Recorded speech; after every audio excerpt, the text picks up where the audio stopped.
Hello, hello, hello, and welcome to another edition of Heavy Hands. I'm your host, Connor.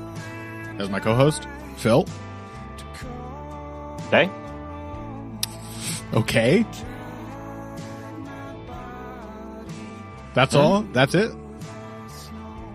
Yeah, for now. You don't sound very excited to have the UFC finally returning to the only city in England, Phil. Yeah, well, yes, all of the peasants will be rushing in from the countryside. I see. You know, mostly all they've got to look forward to is, executions or jesters or, any of the other various things that people tend to enjoy in the UK. But, yeah, it looks like, all the filthy unwashed will be coming towards, London for some of the only entertainment that we get on this benighted isle. The bloody... Fortunately, the tickets will only be like £500 or whatever the hell they're actually going to be. Yeah. Well, £500 isn't so much as it used to be fair. Good job, political establishment. The bloody hoi polloi, the palmistry business is about to experience a temporary boom in old London town. But, yes, the UFC is back in England with next week's Fight Night card. And given the information I just provided you, you may have guessed it's not the worst card they put on this month. And you would be correct. It's okay. It's fine. It's got a real main event. Maybe doesn't promise much excitement, but it certainly has a lot more meaning for its division than the last not particularly exciting main event we were given. That's for sure. For one, these guys have never fought before. And they certainly didn't fight before in a way which made me feel definitively that I'd never care to see it again.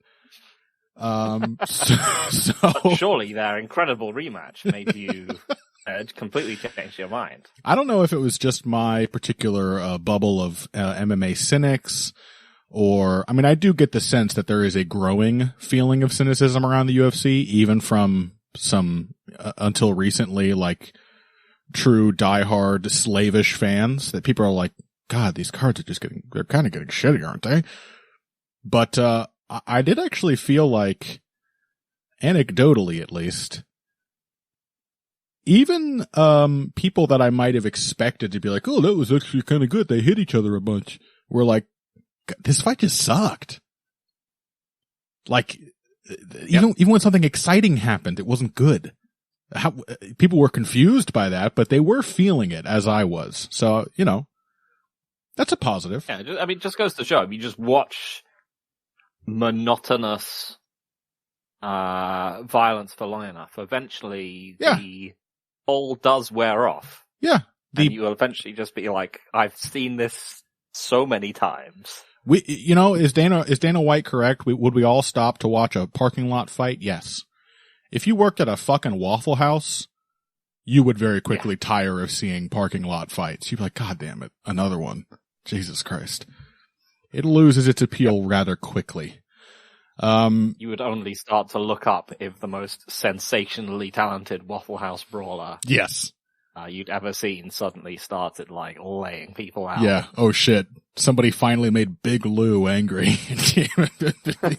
Just dropping people on the greasy tiles.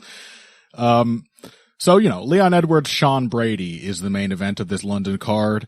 Is that guaranteed excitement? Certainly not. It stands, it seems very likely to be a frustrating, somewhat indecisive fight.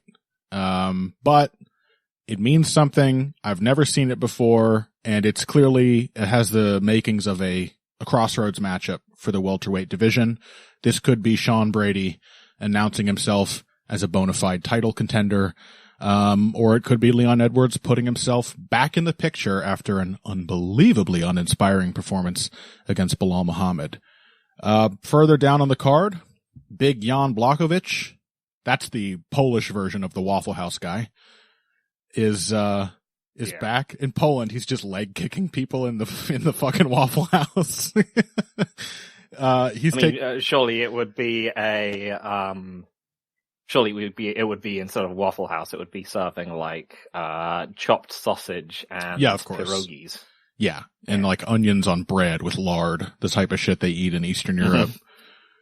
Yeah, yeah, and it's also, instead of like a diner, it's like a Baba Yaga style hut on chicken legs. He's taken on Carlos Ulberg. Another crossroads matchup. Could be a breakthrough win for Ulberg. Could be yet another reminder of why Jan Blachowicz, despite having hit the age of 40 a couple years ago now, has just sort of remained as a boogeyman in the top of the light heavyweight division. We also have Kevin Holland taking on Gunnar Nelson. No idea where Gunnar Nelson has been. I don't know what they did to persuade him to come back, or if he just got bored of whittling or whatever it is he's doing in Iceland. But certainly has my interest. I'm curious.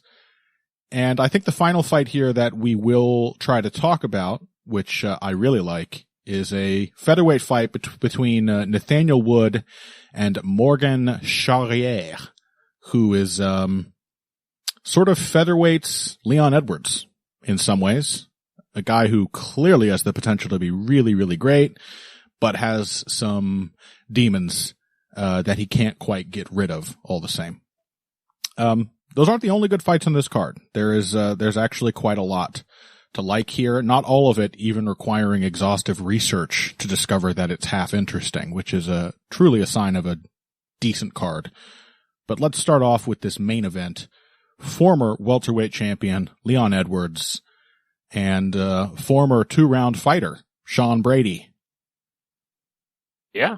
You know what else I was going to say about this card? Go for it. That this is also the card where it's become apparent that Paddy Pimblett has outgrown the UK audience. Because this is exactly the kind of thing where they do the old Molly McCann, Paddy Pimblett 1-2 back in the day, but now they're like, no, we need this man for pay-per-views against Michael Chandler. I didn't even think of that. Where the fuck is Paddy? Yeah, he's on a pay-per-view card, and they don't do pay-per-views in the UK. Yep. Interesting. Or if they do, it's at some hideous time. Yeah, that too. But yeah, Sean Brady, Leon Edwards. This is a tricky one, right? Very difficult to wrap my head around. Very difficult to visualize the flow of this fight. Yeah, because we're essentially talking someone who's been consistently inconsistent. Yep. In Leon Edwards. They've never let themselves actually lose, really, until now. Mm-hmm. You know, Leon Edwards has never really, he's had his moments where he's taken the eye off the ball, but he's always won the fight. And it took one of the most consistent strategists in the entire organization to get that win. Yeah. But it also showed that, you know, he's able to maintain a winning position, but Usman head kick notwithstanding, he's not really able to like pull himself back into a fight that he's losing. Not really. Yeah. He's able to pull himself back from a fight which he's lost control of, but not one that he has definitively started to lose, as a rule. Yeah. Yeah, exactly. He'll have if he's in control, he'll have a wobble, but if he's not, you know, we've kind of seen he can't actually, he can't really like fight himself back from a deficit. And then, we've got Sean Brady, who's, as you said, he was mostly a somewhat flawed fighter who would run out of steam, and was surviving off being a decent athlete and a decent wrestler and a good top control player and not much else. Mm-hmm. It was exactly the kind of game that would leap him to a title shot at middleweight or light heavyweight or heavyweight for that matter, if you had that particular skill set. Right. But at welterweight, it's a little tougher. But he has, whereas sort of Leon had his first fight where we saw his inconsistency just kind of engulf him, Brady has been someone who has seemingly put a good amount of his inconsistency behind him. Yeah. And the question is, can he do that at a much higher level against a very different type of opponent that he has done before? Because it's one thing to shut out Kelvin Gastelum, it's one thing to kind of shut up a very old Gilbert Burns. Can he do it against Leon Edwards? And, can Leon Edwards come back from being shut out of a fight like that? Having a shocking upset. Right. Adesanya remains the poster child for like someone who, got more and more inconsistent over time and then came back and then is clearly just not able to win the fights that he used to be able to. Yeah. Yeah. Leon has said that it was because, it was because of the time and, he didn't know what he was doing and, all that other kind of stuff, but it wasn't a good look. What was because of the time? What do you mean by, I don't know what you're talking about. Make concessions for the, US audience, so he actually fought at 5 in the morning. Right. I mean, I can certainly imagine that messing you up, but, the way in which it seemed to mess Leon up was to, hand him over to what are already his worst instincts. Yeah, this did not look like an uncharacteristic fight from either man, whatever you thought about how much of an upset it was. Yeah. Yeah, absolutely. So, I think we've already seen that the third fight with Kamaru Usman is an anomaly, which Leon finds it very, very difficult to reproduce because he never had a fight like that before and he hasn't had one since. It was the perfect night for Leon Edwards, and that does happen. But the fact that he's capable of it doesn't mean he's likely to repeat it. So I'm going to be talking about this pretty much assuming that I know what to expect out of Leon Edwards, that his foibles are going to be there. And that's the only version I can project on a matchup with Sean Brady here. As for Sean Brady, I think this man has he's one of these guys who has always actually been really well conditioned physically. Yeah. I think the turning point for him, and we've talked about this with him in the past, is gaining experience and comfort as a result. Particularly on the feet. He hasn't gotten really good there. He's quite mechanical. A lot of his attacks and his defenses happen on very straight lines. And he's really rote with his punching combinations. Like, there were moments in that fight, even with an old gun-shy Gilbert Burns, where he just got shocked because he was starting a 5-stage movement determined to see it through to the end. And then Gilbert Burns would just wang something hard at him, a big right hand, and it would just, wrong speed, wrong time. That wasn't supposed to happen. I was only halfway through my second punch. But that doesn't sound totally unlike a sort of, mid-striking development Kamaru Usman. He's a little stiff. He's a little mechanical. But he knows what he's supposed to do. And that seems to have made a really profound difference in his sustainability as a round winner in 5-round fights. Where now you can just count on Sean Brady to come out and get a little bit of a second wind at the start of each round and not panic himself into exhaustion or get mentally exhausted for lack of options. He doesn't seem to run out of ideas because he's got some simple ones that work. 1-2, 1-2, 1-2, 3, 1-2, 3 to the body. Very simple, very effective. My suspicion is that he might beat Leon Edwards here. That's my gut feeling. Yeah. Tell me why you're hesitant, or I'll tell you why I think so. But I think it's kind of it's kind of clear why I think that, Leon Edwards allows his opponent too much control and too much initiative. Leon Edwards fundamentally does not like being in the pocket, even with somebody like Sean Brady, who's not as good a striker as him. He will have moments of danger there, certainly.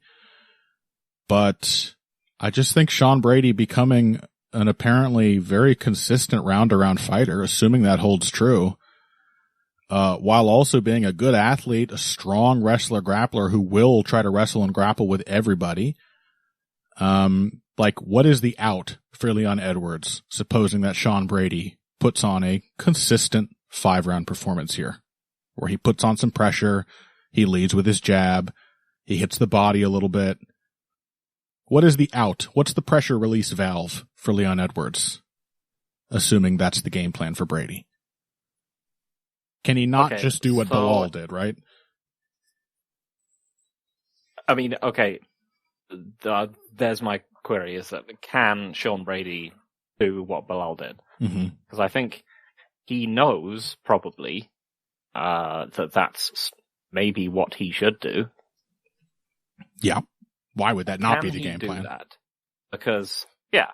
But Sean Brady is, has developed a lot, and there's many ways, an athletically superior fighter to Bilal.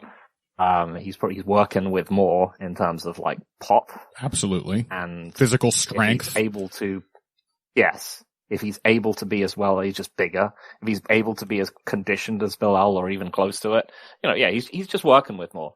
But he also his process of developing has been one of developing into that style that we've seen from him. He's just a more comfortable boxer. He's willing to force his wrestling more, and he's willing to he gets less discouraged when it doesn't work, which allows him to keep going to it until it does. Yeah.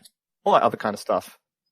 But he's also done this against one of the things that was so impressive about Bilal on his run to the belt and him eventually taking it was that he did it against a wide variety of opponents. Yes. And in terms of, both what kind of fighter they were, but also stuff like directionality.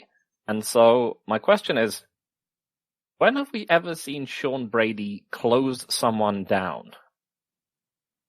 Because with that kind of consistency, he certainly does it in spots. Or just in spots. Yeah. But there's two things in the people that he's been fighting, is that A, they've mostly been quite aggressive, and B, they've almost entirely been either very foot slow or just not range fighters in the slightest. Yeah. Because I was trying to think of it, who's the most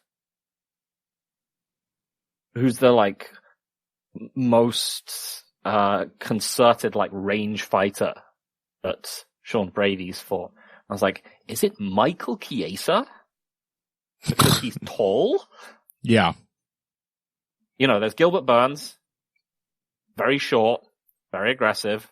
Melvin Gastelum, very short, very aggressive. The Bilal fight is against someone who's very short and, as it turns out, very aggressive, because Bilal just stayed on him until he broke him. Mm-hmm. But have we ever seen Sean Brady, we have to go back to, Ismail Naudiev? Yeah. Have we seen him, consistently close down range strikers? Because he's not quick-footed.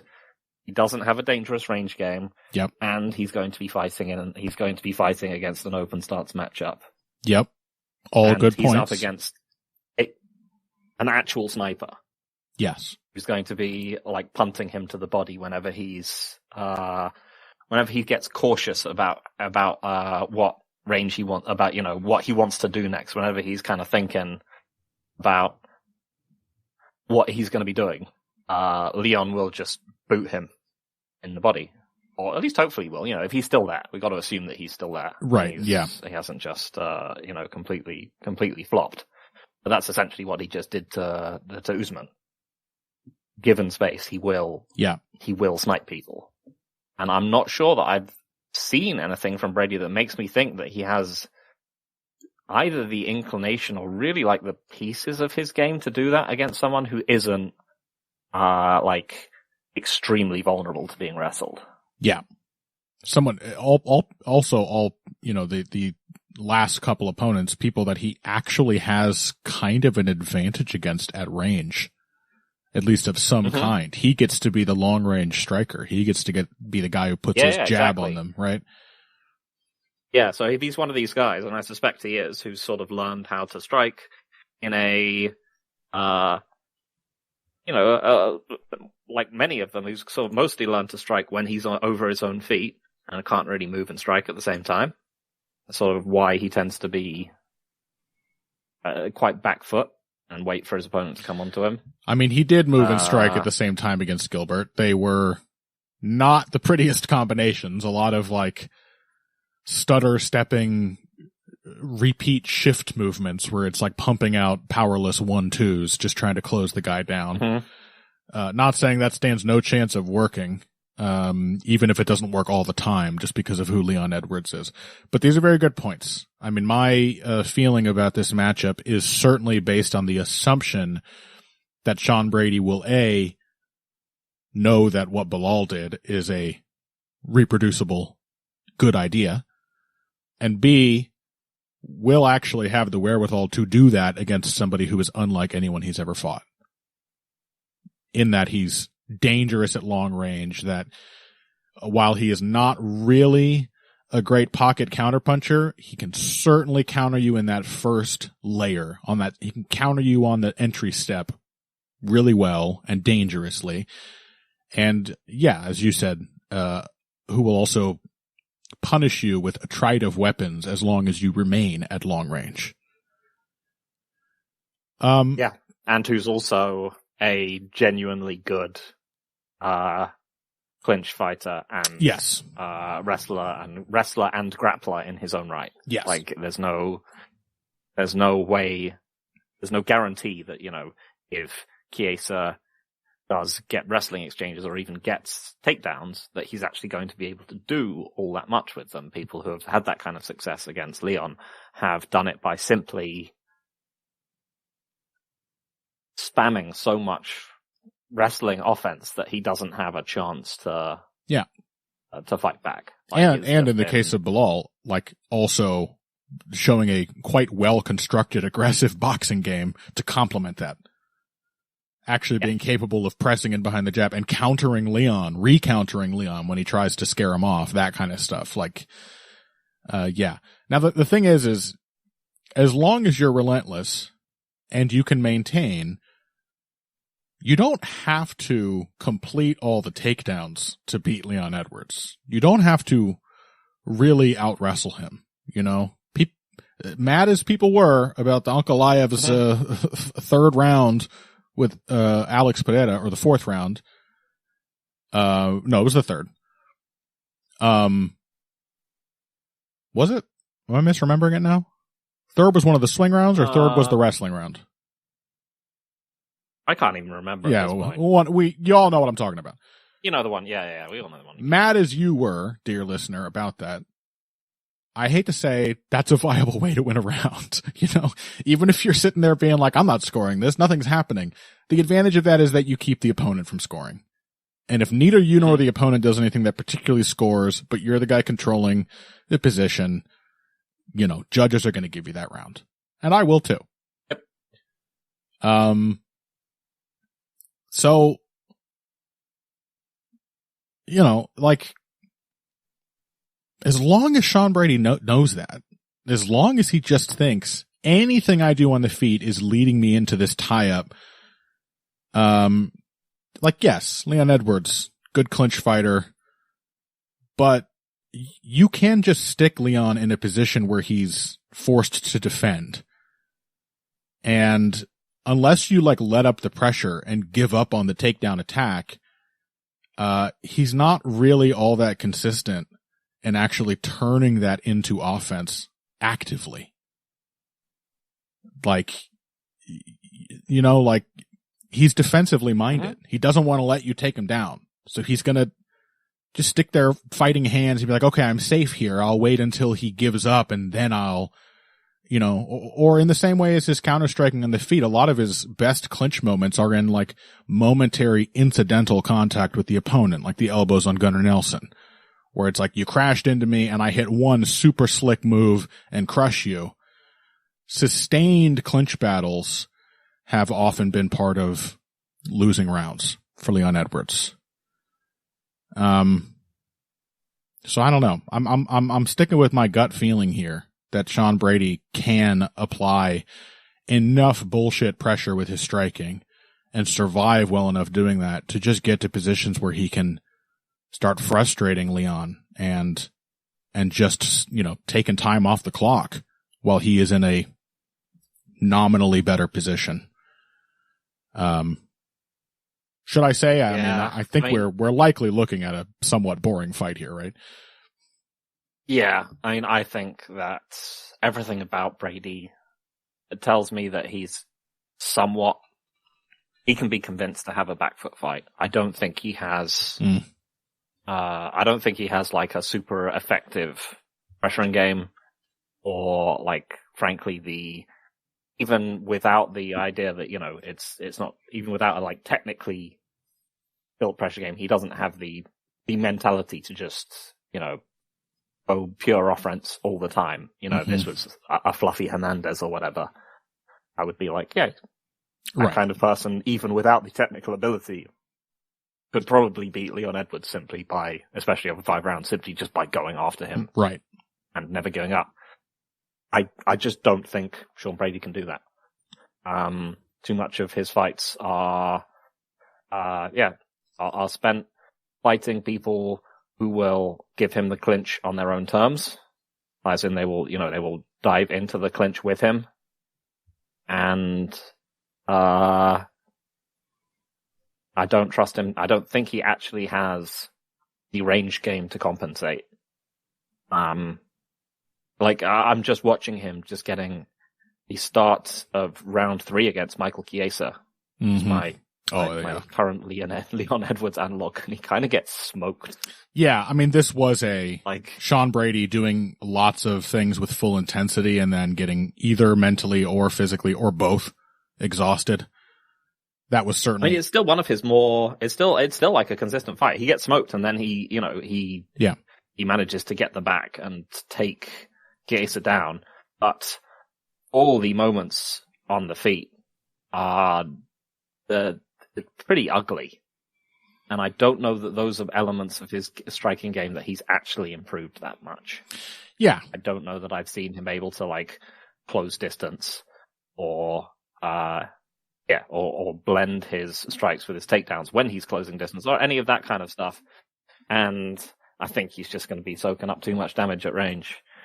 And this is also, as I said, it's Michael Chiesa, who's a good grappler, but he's not a particularly good takedown defender.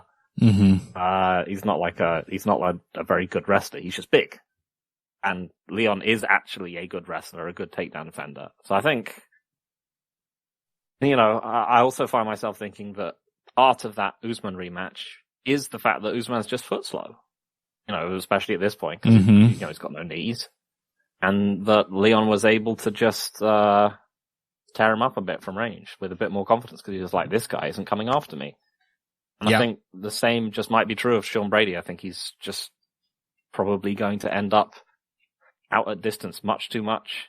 And then he's going to go back to his, I don't think he's going to push. He will try and push his way forward through it. He did against Chiesa. But I don't think it's naturally what he wants to do. He is not Fluffy Hernandez. And I think Leon Edwards I think he'll just control him over the course of, 3 rounds, and then he'll just get absolutely dinged by something in the 4th, and then he'll probably go back to winning again. Or, just stop thinking and get his back taken or something and have to defend madly for the whole round. He'll have one moment where everyone in the arena is shitting themselves. Yeah. Yeah. Yeah, other than that, I do think it's actually quite a rough matchup for Leon, and it's sort of proof of the relatively limited pool of people that Brady's had to come up through. Yeah. That's what makes it interesting, though, is like the game plan is there. How much difficulty can you go through? How much discomfort can you go through to execute against somebody who is very, very beatable, but also historically not? That's the thing with, like to put a point on it, like another major, small detail, but very crucial one in Bilal's win over Leon is that unlike fucking everybody else who's ever fought Leon Edwards except for like Nate Diaz in one moment, Bilal punished Leon's lazy resets.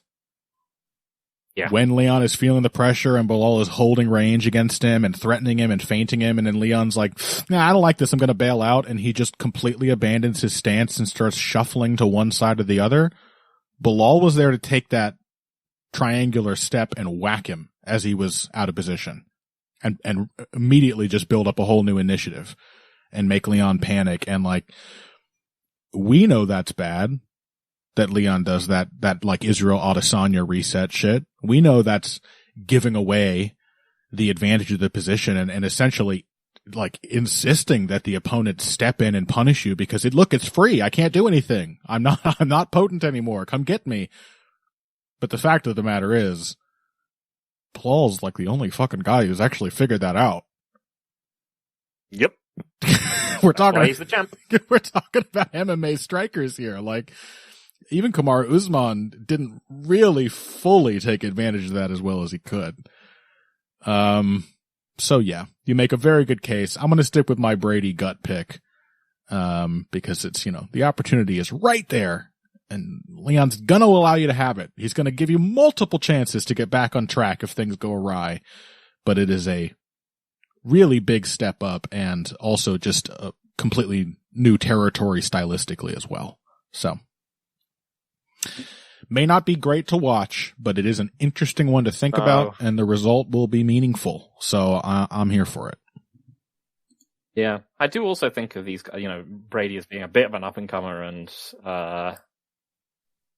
Leon as being slightly more established. But Leon is also he's only like a year older than him. Yeah, I mean, realistically, Leon could very well still be in his prime. He's 33 years old. We know he's a really good athlete. Those guys tend to have long tails.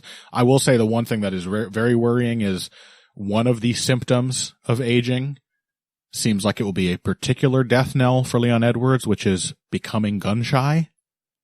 Yeah. Can you imagine a Leon Edwards who is even more unwilling to pull the trigger when he needs to?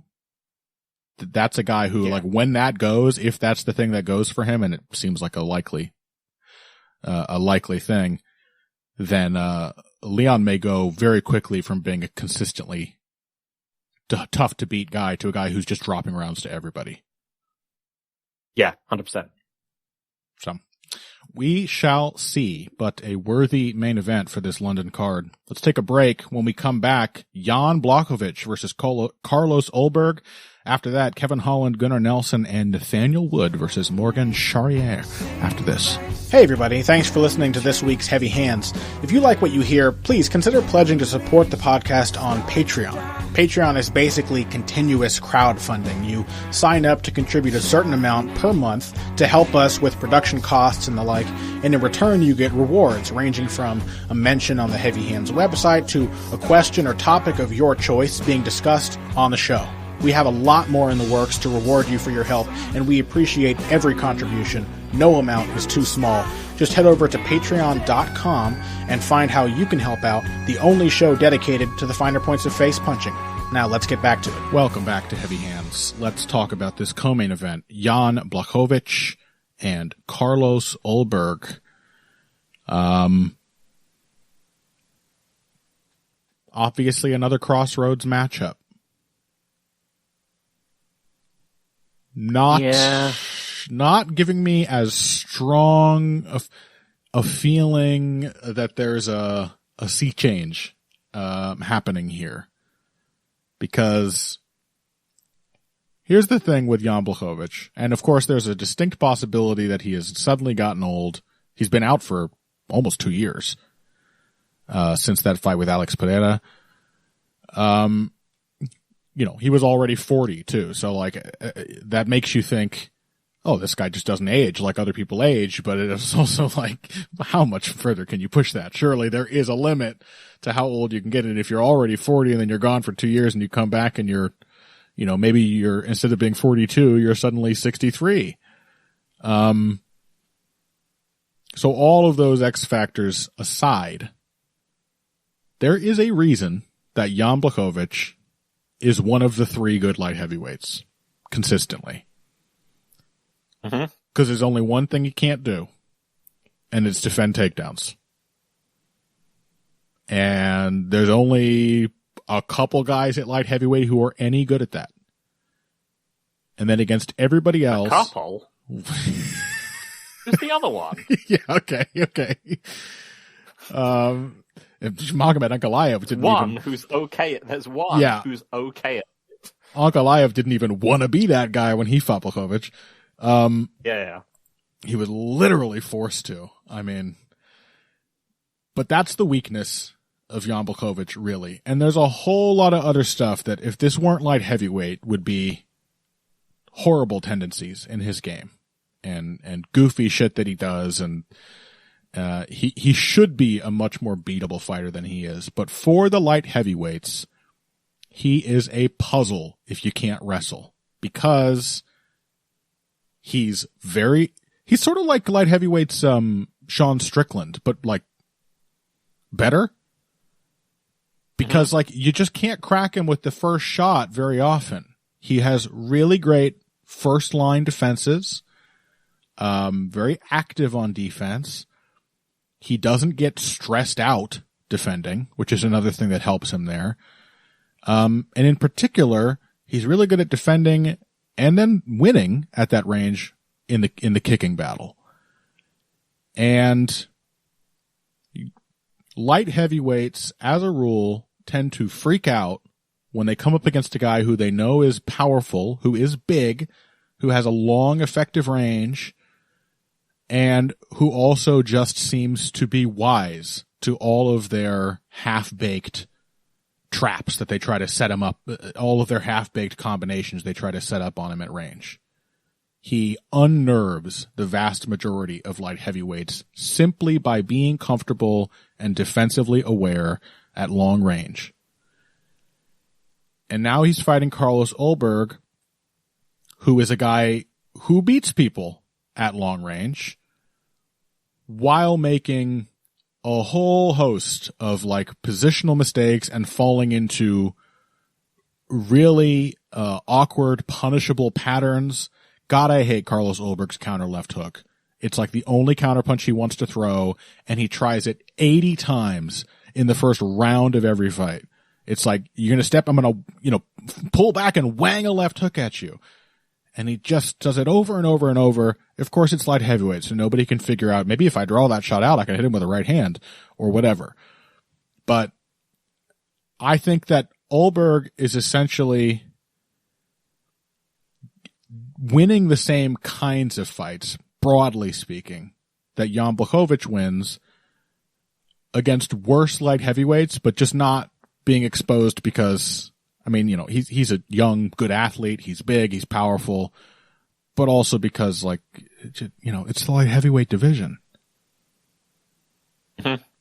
Look what Ankalaev just did to the guy who crushed Yuri Prochazka. Like, and Pereira crushed Prochazka, and then look what Prochazka did to Jamal Hill, who beat one of the previous champions. Like, everybody in this division is so thin on the ground that there is just like a super obvious way to beat them, and yet 1 out of every 4 opponents for any of them will successfully figure that out. So I kind of see this as a young gun OG fight where I'm like, Ulberg really needs to prove to me that, to me, speaking as an analyst, yeah. I need it to be proven that Carlos Ulberg actually has a game at long range that doesn't just rely on the opponent making a bunch of stupid mistakes and constantly trying to break through his long range barriers in the dumbest way possible. because he's constantly putting his ass against the fence. He's constantly galloping from side to side and putting himself out of position. He doesn't use his jab nearly as much as he should. And he tries to land the same counter with no setup, just raw timing over and over and over again in every fight. It shouldn't be working. That's the case with every fighter at light heavyweight. But Jan Blachowicz is one of those really difficult puzzles for just about everybody in the division. And I'm not convinced that Carlos Ulberg is going to come up with the solution to it. What do you think? Yeah, I mean, I think, the obvious thing that, you've got to expect that's going to happen in this fight is that Jan is simply going to low kick him to death, right? Yeah. Just going to jab and low kick. Yeah. He's just not going to go into range much, and he will actually be able to draw out shots and counter them. I mean, Volkan Oezdemir did a few times, but, he's Volkan Oezdemir. He can't stop himself from going in, and he was smaller and slower. Much slower. And yeah, I mean, there's 3 fights on this card where essentially what they are asking me is, and then they are the 3 crossroads fights, and they're all asking me, I think, is the guy is the more storied, decorated fighter, the one that I know better, is he washed? Is Leon Edwards washed? Right. Because if he isn't, I think he should beat Sean Brady. Is Jan Blachowicz washed? Is Gunnar Nelson washed? Because these are all incredibly winnable style matchups for each of them. And I'm going to say, just because I've had a bad feeling ever since that Barrera fight, I'm going to say yes, Jan Blachowicz is washed. Fair enough. I say 2 years away. He was old. It was a brutal fight. It was one of those ones where I just got the feeling watching it.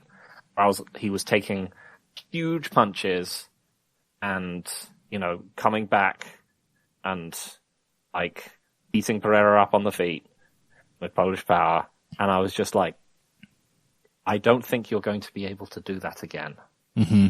Just looking at it, I was like, this is one of the ones where you're taking it now and you're going to wake up tomorrow and you're not going to be a turning point. And you're going to feel like, I don't think I can do that again.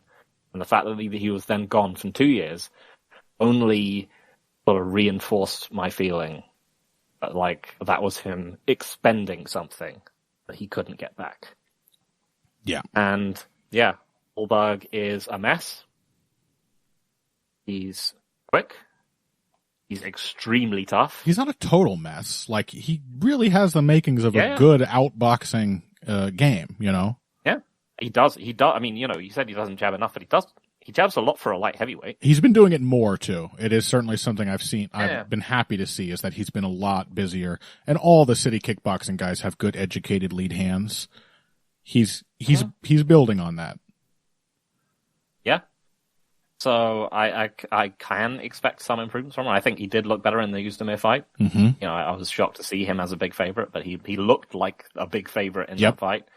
He's fast, he's powerful, he's very tough, and he's very well conditioned for a light heavyweight. Again, that was a pretty torrid fight, and he looked fairly fine at the end of it. Yep. And that is the other problem with Jan. Which, again, if I anticipate him being washed, that's one of the things that happens when you're washed, is that your old flaws come back again. Or if they were still there to begin with, they just get worse, right? Yeah. But the other thing about Jan is that, famously, he just used to gas after 1.5 rounds. And he still kind of does. He basically figured out a couple Band-Aids, but even there, I mean, aside from the wrestling, that's the other reason he failed to win that Ankalaev fight, right? Is that he was just gassed after 2 rounds. Everything was easier for Ankalaev after that. Yep. So this is 3 rounds, and I mean, I think Jan should win it, but I have a very bad feeling. That this is simply someone who's fast and powerful, and even if they're not very technical, it wouldn't be the first time that he's lost to someone who's, even when he was in his, physical prime, it wouldn't be the first time that he's lost to someone who was simply fast and powerful. And that's it. Because that was Thiago Santos. Yeah. Just had hand speed and power. He's decked him. So yeah, I don't want to pick Ulberg, but I am going to, just because I have a bad feeling about, and I would have wanted Jan to be fighting someone where I felt there was more of a safety net, aka, someone who didn't have obvious, such an obvious, like, athletic advantage in terms of speed and so on. I would have liked to see him fight someone that I was more sure that he could control. Someone, I'm going to make a pessimism pick. Someone uglier, too. Yeah, exactly. Son of a bitch. This handsome motherfucker, Carlos Ulberg. Yeah. I mean, the thing with Ulberg that you pointed out, which does really speak to his potential, is that he's very poised for a guy with as little high-level experience as he has. Like, that's one of the things that Volkan Oezdemir tends to do to people. Yeah, totally. Is that, if you're not ready, Volkan Oezdemir will horribly expose you. Yeah. Like what's his face? Johnny Walker. It was just like, right. Volkan Oezdemir was like, here's the assignment, go forward and crush this guy, he's actually rubbish. Right. Like, and if you get scared of him, he'll throw some crazy triple somersault, flying kick and maybe kill you. Yeah. But if you just walk him down, he's actually quite fragile and he's rubbish. And Volkan Oezdemir was like, good. Yeah. Done. And I think probably that... Yeah, well, please go on. Yeah, couldn't do that to Carlos Ulberg. Right.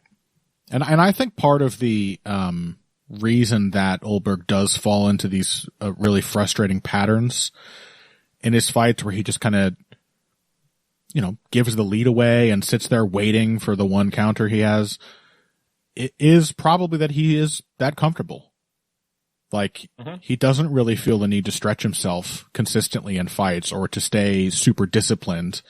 He seems to kind of get tired of winning by the book. I mean, his fight with Da Eun-jung, which should be a decent case study for this, not that Jung is as competent or nearly as defensively sound or durable as Jan Blachowicz.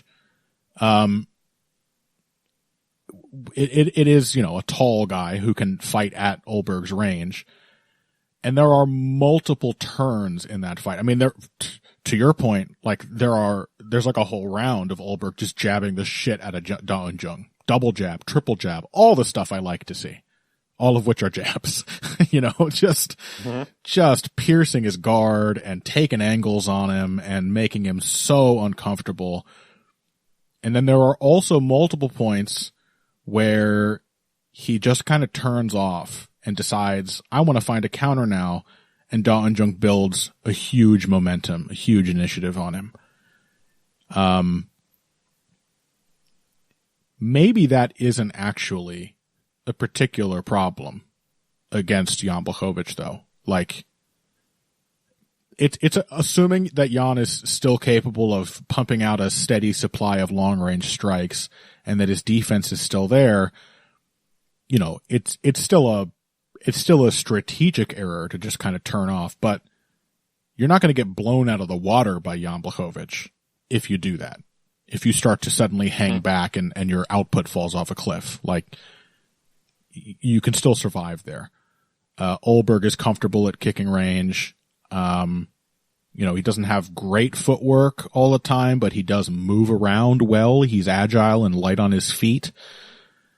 So maybe this is a matchup where, even assuming a good version of Jan Blachowicz, Ulberg can survive his worst tendencies. And certainly somebody who if he does come in there and use his jab like I know he can, but fear he won't, like, that's the way to make Jan Blachowicz to show up his defense. That's how you get him swatting and parrying and leaning back. That's how you break his positioning, and that's how you destroy his ability to time his counters. I mean, Jan is not actually a particularly sophisticated counterpuncher. He's just a decisive, powerful one with good timing. But, basically any time Jan puts together more than 2 punches, sometimes more than 1, the form is terrible. And, if it's a good night for Ulberg, based on what I've seen, then even against a good Jan Blachowicz, I don't think it's an easy fight for Jan. Mm-hmm.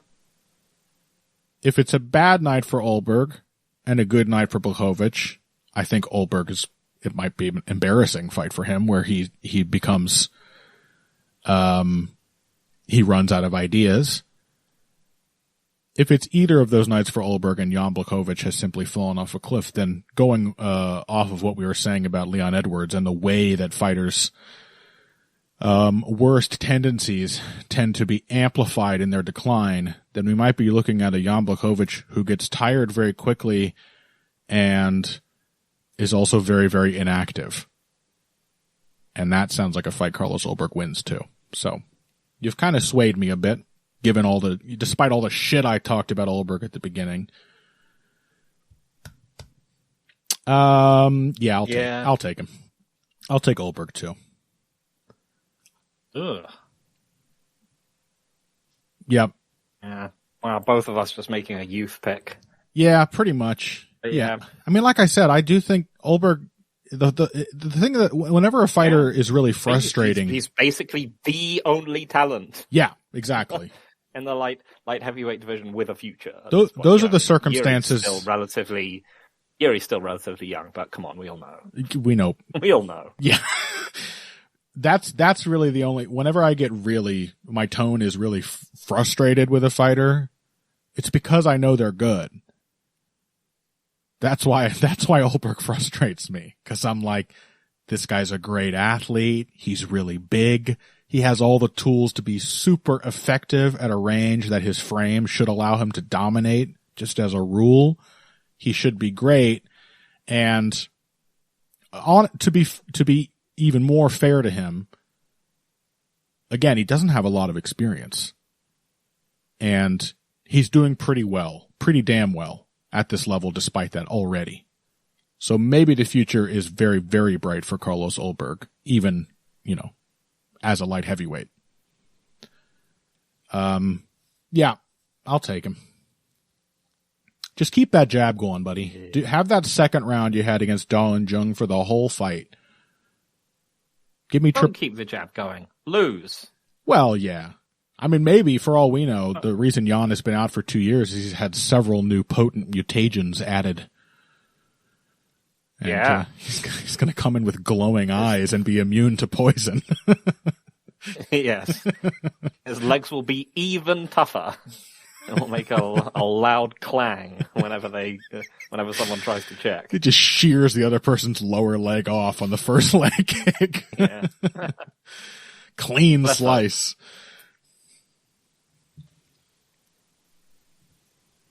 All right. But yeah, I'm going to pick Ulberg. I don't feel happy about it. It's not entirely a sadness hedge. I mean, I think you make good points. I think I was probably a little too hard on Carlos Ulberg, which is simply because, like you said, he's like, you're our only hope, Carlos. Yep. Like, if this guy sucks, it's just over for this division. Bro, like, given the state of this division, you probably got 6 or 7 years to continue improving while Ankalaev is still champion. Mm-hmm. Please be jab man when you get to that point, because that's what you have to do. You have to be triple jab man to beat Ankalaev, all right? Triple jabs and low kicks. Yeah. It is an interesting matchup, I will say. I would even say a considerably more interesting matchup, as far as like potential for action goes than the main event. Yeah. And no less. Yeah, I don't think Ulberg, especially at the moment, is going to give bad fights. No. But we shall see what the Jan puzzle does to his mentality. All right. Let's take one more break on that note. When we come back, we've got Kevin Holland, Gunnar Nelson, and Nathaniel Wood, Morgan Charriere after this. Financial support is fantastic, but there are other, even easier ways to support Heavy Hands. perhaps the best is by spreading the word. We know our fan base. You're all cool, popular people with serious social media presences. You're tastemakers and trendsetters. Okay, there are one or two of you that don't fit that description. You know who you are, but no matter what, you can always help us out by telling folks about the show. And you can also give us a positive rating and review on iTunes and Stitcher, things like that. We rely on word of mouth and positive feedback to grow and improve, so thank you very much for your time and your help. Now, back to the show. Okay. Kevin Holland, Gunnar Nelson, that's next up on the docket. And this is, I mean, I respect the matchmaking here, I gotta say. You know, like, What, just strip away the weird facade. stuff. We're done pretending that Kevin Holland is going to be some kind of like contender at welterweight. Kevin's done pretending. You know, some of us weren't fooled at any point, but it's gone. Enough of the charade. Kevin Holland is a weird guy. What's a weird matchup we can give him? How about an Icelandic hermit who hasn't fought in 2 years? Perfect. I get it. Love it. We're on the same page, matchmakers, for once. I totally agree with your reasoning here. This is the kind of fight you give Kevin Holland, and it's also the kind of fight you give Gunnar Nelson. I mean, do either of these guys have a future relevant to their division? No. It's just what's a cool or interesting or strange fight to put them in. That's how you match these dudes, and that's what they did. All of that being said, I mean, other than the obvious, it's hard to know what to expect here. The obvious being that Gunnar Nelson is going to presumably try to take Kevin Holland down, and it will presumably work when he does try. Yeah, I mean, so yeah, this is the third fight where you're just like, where I'm just like, yeah, the OG guy, were I confident that he was there, I would just pick him. Right. I would just pick him. And this one, I would be pretty confident in Leon Edwards. I think, you know, Ulberg is talented enough that I would still have some questions, even with a prime, even with a prime Jan Blachowicz. Yeah. This one, I think, like a prime Gunnar Nelson, is a horrendous matchup for Kevin Holland. Yep. I mean, you know, admittedly, so was Jacare Souza, but then Jacare Souza was old, and then he immediately died. It's also the most unreproducible outcome ever, right? Yeah. Like, even in that fight. Sure, Kevin Holland was just gonna knock him out with the old breakdancing punch. Why wouldn't that happen? Even for 99.5% of the fight he won with Jacare Souza, it didn't look like Kevin Holland was gonna win. So. Yeah. I would agree with you. But yes, Jacare was a bad matchup for one reason, which is that he's just like a hugely powerful Hulk man who is just going to slam Kevin Holland on the floor and keep him there forever, and then, you know, beat him up and finish him. And that just didn't happen because, one, because something super weird happened, and two, because Jacare was extremely sharp. Yeah.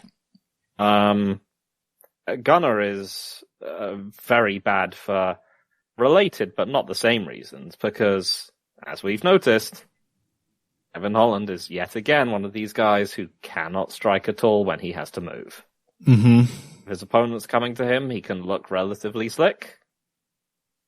And if he's got a range advantage, if he has to go after people... When he's got to move forward specifically, right? Yeah. Yeah. He can box off the back foot a little bit. Yeah.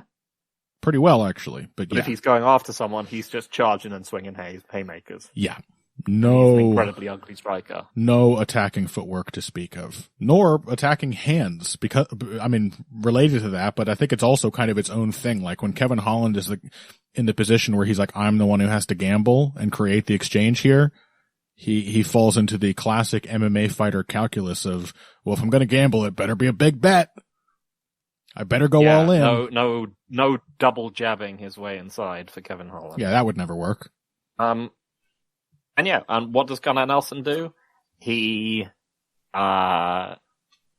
uses lots of movement, draws people onto strikes, and then he hits them and or takes them down as hard and as decisively as he possibly can. Yep. And then he immediately finishes them. And this is his ideal, he's, as we were saying before the break, he's a true martial artist, and everything is down to that. Everything does is sort of go with that karate one shot, one kill style. Like, that's all he wants to do. He just wants to have like a beautiful win. He just kills you off one exchange. Gunnar Nelson has an enduring vision of himself in his head where he and his opponent both draw their swords at the same moment. And then his opponent falls into two pieces in the background while he's not looking at them. 100%. That's Gunnar Nelson. One move, one kill. And then he bows. Yep. I think Gunnar Nelson is like actually living the life that Yuri Prochazka is sort of a hobbyist of. I think he's really. I think that they're different kinds. Yeah. Of like. Because, you can't really accuse Jerry of being inauthentic. Oh, no, not what I was saying. It's just that, like, for Yuri, it's like the mystique and all of that is really what interests him. And it's like an academic project almost. And then he gets into his fights and it's like he just becomes a fucking barbarian half the time. He's like, he lives like a samurai and then, fights like one of the fucking bandits that the samurai would have been tasked with killing when the fight begins. Gunnar Nelson can't be put off his game, even if it seems like a really good idea to change something up. He is committed. That is very true. To fighting with honor and precision. Which basically means that if he's present, it's going to work on Kevin Holland. Kevin Holland doesn't defend takedowns. Kevin Holland doesn't track people down. Kevin Holland doesn't defend strikes when he's tracking people down. Yep. Everything's going to work, assuming that Gunnar Nelson is capable of doing it. And the main question is that, like, will Gunnar Nelson, will it work? And because Kevin Holland's super durable, will Gunnar simply just not be able to finish him, and then in rounds 2 and 3 just be like, well, I'm not really bothered anymore. I've done my one touch, one kill thing. I don't really want to try and win any more rounds. Maybe Kevin Holland just gets instantly finished. Yeah, that could happen. Could happen with a punch, possibly. Kevin just getting surprised by somebody who it is one of the advantages of Gunnar style and the long range karate style in general in MMA that there's not enough input to time the one strike that comes your way. It shouldn't work all that well because it comes from really far away and you have a pretty good idea what that one strike is going to be to begin with. But I could see that working. But the big concern is just the takedowns, and there's problems. There's big problems with Gunnar Nelson's wrestling game. Like it works very much like, in fact, I'd say he's more of a counter wrestler than he even is a counter puncher. He tends to take the lead when he's being effective with his punches and get completely shown up when he's asked to defend and respond. But the timing is there on the reactive shots. When that first shot does not work, however, he is really prone to just getting stuck in a purely neutral clinch, where he doesn't really seem to have a lot of ideas how to convert into a takedown from there. But is that a problem I expect to be a big deal against Kevin Holland? I don't think so. I think even if Gunnar Nelson does get stalled out, he could probably figure out how to trip Kevin. Kevin's wrestling is terrible. It's just terrible. Mm-hmm. So, I'm lacking for evidence, but without evidence that Gunnar Nelson has slowed down, I don't think this is looks as competitive to be compelling me to pick against him, just as a pure stylistic matchup, as did Blachowicz Ulberg. So, it just looks like it should be such a straightforward. As I said, I think this one's just a bad matchup for Kevin. And last time he fought a super fast starting, aggressive grappler with a nasty back take and choke game. Mm-hmm. He got instantly taken down and choked. Yeah. He might also get carved up into mincemeat. That's the other part of Gunnar Nelson's killer top game. He is a terror in half guard, mount, side control, whatever. He will slice you to pieces as well as cutting through your guard and choking you out. Or armbarring you as he did in his last fight. So. Yeah, I really do like Gunnar Nelson's mix between ground and pound submissions and the fact that he does it at such a sort of quick, assertive pace. Like, I can't remember who it was, one of the big dudes that he fought where he just, was it Zach Cummins or something? Possibly. Where he just like wrapped him on the, just under the ribs with his knuckles, like from Backman. And as soon as he shifts his hands to like stop himself being like punched in the body, he just chokes him out instantly. Yeah. I don't know if that was the Cummins fight, but I do remember I had that in my mind and was therefore all the more impressed by how effectively Damian Maia was able to control and out-ground and pound Gunnar Nelson from similar positions when they tangled. Mm-hmm. Damian Maia, speaking of true martial artists and unique figures in the sport, Damian Maia is another one. Yeah, I'm just going to take Gunnar Nelson. I mean, like, it's going to be a big shock, even if Nelson looks bad, if Kevin Holland doesn't just at some point give up a takedown that almost instantly loses the fight. I mean, look, Kevin has some defensive acumen on the ground. He's not actually a terrible guard player, but like, it just doesn't fucking matter. Gunnar Nelson is so scary on top. He's just a machine in those positions. So yeah, Gunnar Nelson. Yeah, and I just frankly don't trust Kevin to be able to consistently outstrike him even on the feet. Yeah. Because Gunnar Nelson's just gonna back up, and then Kevin's gonna suck. Yep. It's not gonna give Kevin enough to work with, and Kevin doesn't have the patience to wait for the opening to come to him. So, unless, there's all kinds of outliers. It's a Kevin Holland fight, but that's also why I'm picking it so thoughtlessly.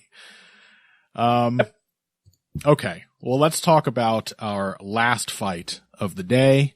The first fight on the main card. It is Nathaniel Wood versus Morgan Charrier. I'm sorry that I try to make an effort with pronunciations, like I try to say Pereira when it's Alex Pereira. I don't say Pereira.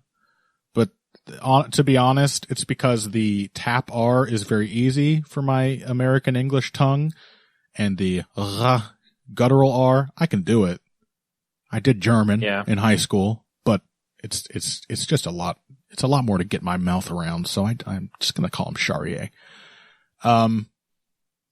This is actually a very interesting fight to me. Charrier is another guy who is very frustrating for me because, as I said before, he's clearly really very good. In a lot of ways that should make him like an instant contender if he ever manages to figure his shit out. And he's made strides in the right direction because, his problem is not dissimilar from Leon Edwards. In fact, I would even say more than Leon. He's like a classic young veteran. He has been fighting for ages already. He had a ton of losses throughout his career, almost all of which were like split or majority decisions. And usually that is a sign of something, and you would be correct for reading that sign the way you usually do in Charrier's case, because it is too easy for an opponent to persuade him to go survival over victory, And he's good at surviving. He's defensively aware. He moves around well. He's got a super well-rounded game, so a lot of options to kind of break whatever pressure his opponent's putting him under. Very difficult to look good against him, and nearly impossible to blow him out of the water. He also recovers really well when he gets hurt. Like, the poise, the patience, the survivability is top notch. The difficulty is in continuing to press an advantage when he has it. And, I think he was Cage Warriors before he got to the UFC, and he had one or two or maybe just one performances that looked like he had turned a corner. And then he doubled down on that in his UFC debut. He was fighting some schlub, some Italian guy whose name I've already forgotten with good reason, but he beat him exactly as you would want a fighter of Charrier's ability and potential to beat him. Just went out there, carved him up, hit him with combinations. I think he finished him with a kick to the body, just taking the openings that are given to him when they're given to him. And since then, he has faced tougher opponents. One of them, the super easy to underrate Chepe Mariscal, who it's not a loss that has aged poorly at all. But it did reveal that the worst instincts are still there. Charrier is still a guy who can kind of get caught between trying to win and simply trying to cope with whatever is being thrown at him. It also showed us that there are some problems that come with trying to override his nature. Because one thing that kept happening against Mariscal is that Charrier would find the right opening, and then he would get caught watching his work. It's not in his nature, even when he comes up with the right idea in like a single moment of, a tactical exchange, it's not in his nature to then expect the opponent to come right back at him. And that was a repeated difficulty. It was that just Mariscal was just willing to trade, was willing to take one to give one. And now he's in here against Nathaniel Wood, who I think is a very consistent operator in terms of output and activity and constantly setting up different ideas and varying between them at that range. Looks like it might be a difficult test for Charrier. That's my gut. Yeah. So for me, it's, I generally tend to agree with all of that.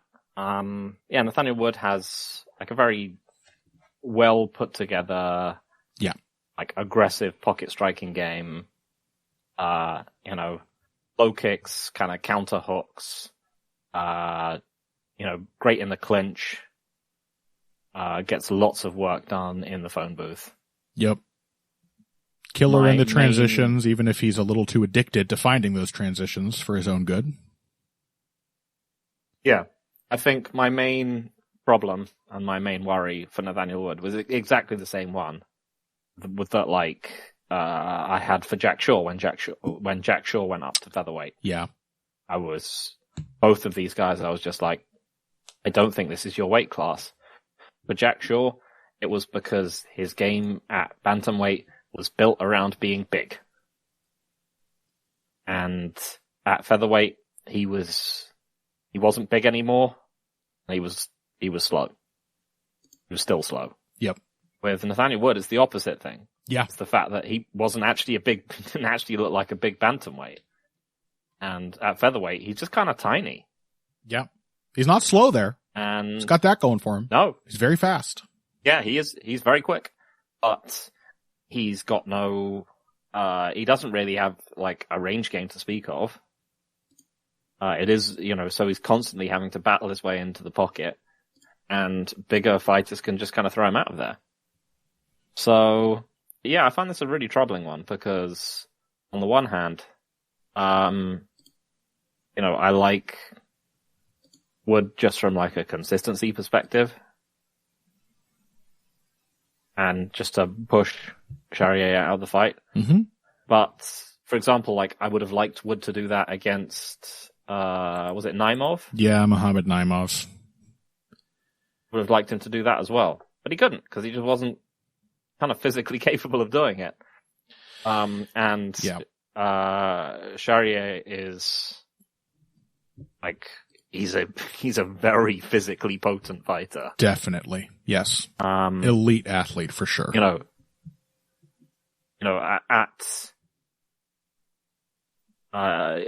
He's constantly throwing people on their head. He's picking up body shot. He's got multiple body shot KOs. He's a great body puncher and kicker for sure. Yeah. As a featherweight, which doesn't really happen all that much. Mm-hmm. And he's just never tired at the end of, even a torrid fight against Chepe Mariscal. He lost rounds, as you said, in a very, young veteran way. He wasn't tired or beaten up despite taking loads of shots. And I don't think maybe this would have been the case earlier if some of those opponents had really pressed him as ruthlessly as Mariscal is wont to do, but he didn't. It's not like he laid down.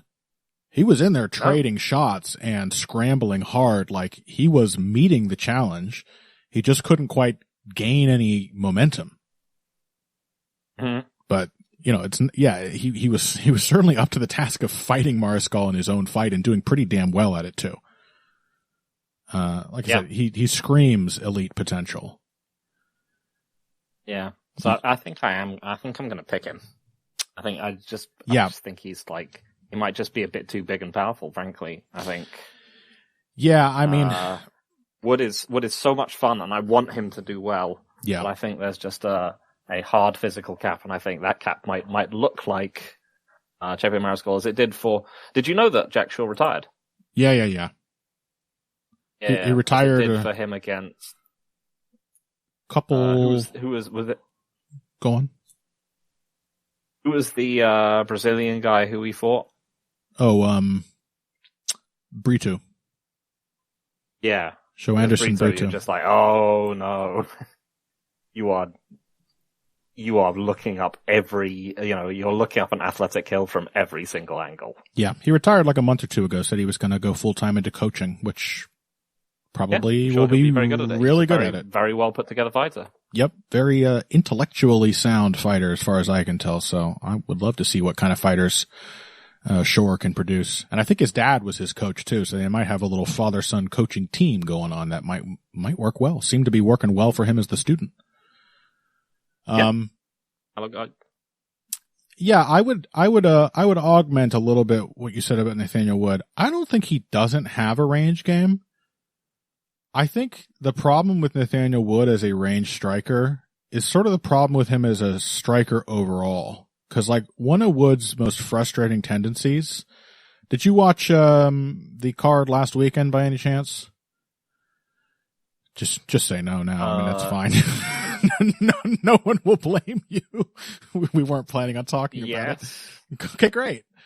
Well, there was the Cody Gibson fight. Cody Gibson, Damon Blackshear. And Cody Gibson showed up with some fresh boxing skills and was like, man, he was setting up body shots. He was double jabbing. I mean, a lot of good stuff. But what happened in that fight was sadly very, very predictable and was the reason that I think I picked. It might have been one of those fights where I made a ludicrous pick just because I wanted Gibson to win, but I'm pretty sure I picked against him. And it was that no matter how well Gibson does on the feet, and even before I saw those kind of upgrades, I suspected that he would be able to do pretty well, because Blackshear's a really uncomfortable striker. No matter how well he could do there, he would not be able to resist the hardwired, like it's not even right to call it a tendency, the determination to go to the next stage of the MMA fight off of that striking success. And this is a problem a lot of MMA fighters have, but few of them I think are as defined by it as much as Nathaniel Wood. Wood is like, remember Wilson Hayes? Yes. This was his problem, right? Like, if he couldn't do everything in a fight, then it would seem at points that he couldn't do anything. All the pieces had to connect. The only way for him to be really comfortable on the feet was to know that there was going to be a transition into the clinch or into a takedown attempt at the end of the combination. And when those things were clicking, he was a really good fighter. And when they weren't, he was supremely frustrating to watch. And that's Nathaniel Wood's problem. Nathaniel Wood has a great jab. Nathaniel Wood has a complement of really great straight punches. He's even like a good long-range body puncher. Just drops down and drives across into the belly. But Nathaniel Wood views that as an entry exclusively. If I'm jabbing you, that's so I can get the step in and start carving you up in the pocket. And if I'm carving you up in the pocket, that's so next time I step in, I can take you down. And that was a big reason why he failed to take advantage of a comeback opportunity in that Naimov fight. He just couldn't be content. I mean, I think Naimov having out-wrestled him in the previous 2 rounds made him more gun-shy at long range than he usually is, was an additional problem. But the fact of the matter is, he did have some success from long range against Naimov, and then he tried to out-wrestle the guy who had been out-wrestling him for the preceding 10 minutes. Which is an insane decision unless you understand, like, what exactly is Nathaniel Wood's comfort zone. And his comfort zone is always knowing there's someplace else to go. Always having he's yeah. Yeah, he is. He truly is like Brad Pickett's student. And is exactly in that exact way. Like Brad Pickett did not know what really controlling a fight was. Yeah. It was just, he was a good wrestler. He could counterpunch. He could strike. Wood is much more, much better put together than he has much more elements to his game than Pickett. Yeah. But yeah, that same level of just like, we're just going to have a fight until it's over. Yeah. Kind of nature to him is very, very similar. And you and I have railed often, against, the tendency of MMA fighters to sort of game plan negatively. Like, oh, this is the thing I can't do in this fight, so I'll do the thing I'm not as good at. That's a consistent failing of MMA preparation. But Nathaniel Wood has the opposite problem. He cannot tell when it's a good idea to simply pare away part of his game. That, keep it in your back pocket, but don't insist on doing everything every fight. It's a problem he runs into again and again. And I suspect that'll be a problem with Charrier. Charrier is very difficult to out-wrestle. He's just also immensely strong and powerful from everything I've seen. And he's got his moments of inconsistency as far as like pacing and holding the initiative go. But I think he is addressing those problems. I think if you bring the fight to him, more importantly, as we've seen, he will be there to answer it. And I have a really hard time seeing Nathaniel Wood outfoxing Charrier from long range, as it seems like he might be capable of, but is probably not because he's Nathaniel Wood. So that just compounds the athletic disadvantage against such a supremely good athlete, that he's not going to take the smartest path to victory here. He is going to tangle everywhere, and Charrier is good everywhere. Yep. Yeah. As I said, if there was size parity, I think I would take Wood, but I would be scared. Because I think he can replicate what Mariscal did. I just think that there's not size parity, and there isn't just strength and speed parity either. Yep. Maybe speed. Funny Wood is very quick. But Charrier is also very quick and more powerful, so it's like... Yeah. I'm going to take Charrier here. I think it'll be a very entertaining fight for as long as it lasts. It looks like a great... I think that's the other thing that Nathaniel Wood has also... that comes with that. We're going to do every element of MMA all the time. Yep. Style is that he's just a bona fide action fighter, and he's a bona fide action fighter in almost any kind of fight. He's not one of the ones who is... Yep. You'll get a great fight out of this person if you strike with him. Right. Yeah. He's just, like Brad Pickett before him, he's just pretty much guaranteed fun.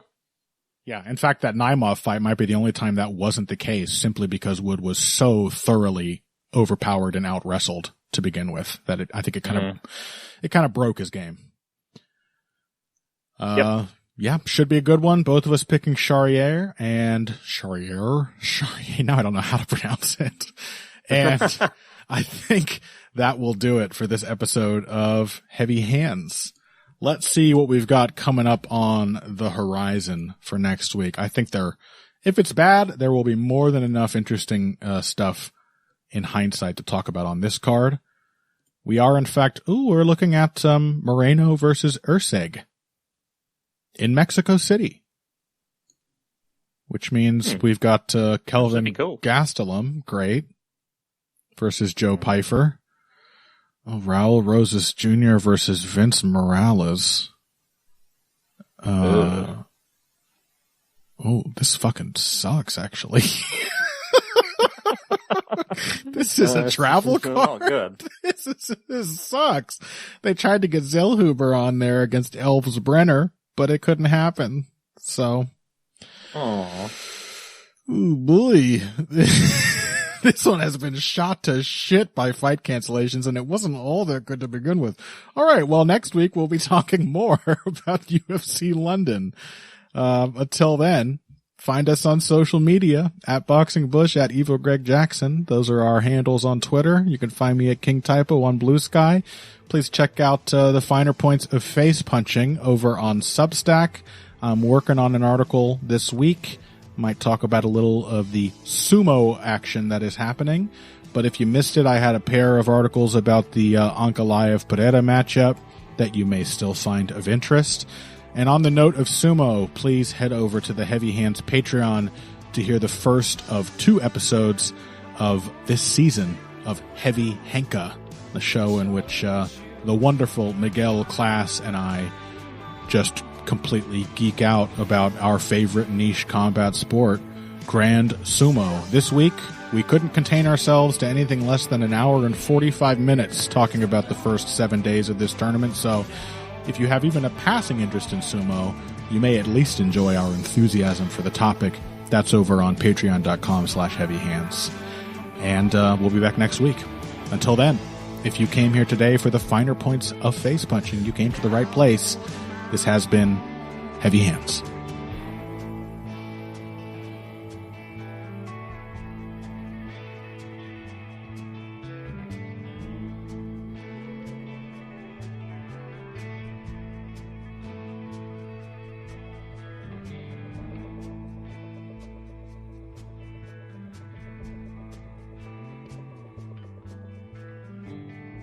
Forgot something from last week. What? You forgot about the meteoric rise of Waldo Cortez Acosta. I didn't even watch that fight. Was it good? I don't know. Didn't watch that. Your only awareness of it is, this is something to needle Connor with. Well, I'm bulletproof, baby. Yes. I didn't even bother. He's on a 4-fight winning streak. Yeah. To beat heavyweight Ryan Spann, who is, as it turns out, who does not have dad energy. Yeah, no one's surprised. Me and Zane sniffed that one out without too much trouble. Mm-hmm. Yeah. Waldo Cortez Acosta may have deadbeat dad energy, but that's still a kind of dad energy.